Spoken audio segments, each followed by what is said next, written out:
Welcome to our channel. Today we how to withdraw rent roll reports and reconcile with Buildium step by step clearly. Open your Buildium dashboard. Navigate to the Reports section from the main menu. Select Management Reports from the drop-down menu. Locate the Rent Roll Report option.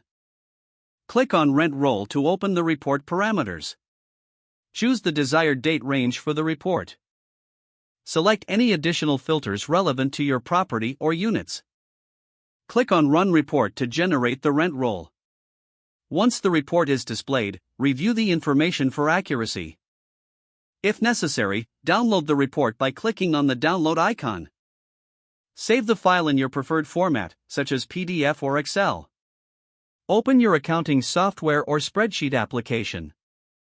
Locate the database or file where your rental transactions are recorded.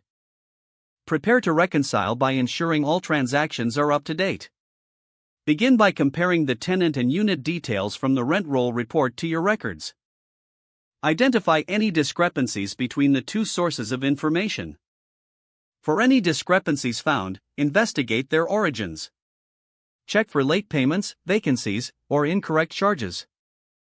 Make the necessary adjustments in your accounting records. Once adjustments are made, recheck the reconciled figures against the rent roll. When all amounts match, finalize your reconciliation process. Save your reconciled records properly for future reference. Document any notes regarding discrepancies and resolutions for transparency.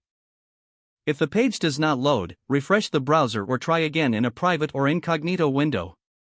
Make sure you are using the correct email address, then retype it carefully to avoid small typos. If your password is not accepted, use the reset option and create a new strong password you can remember. Check your spam folder for verification or security emails, then complete any requested confirmation steps. Enable two-factor authentication if available to improve account security and reduce unauthorized access risk. Don't forget to like this video and subscribe to our channel for more step-by-step tech guides.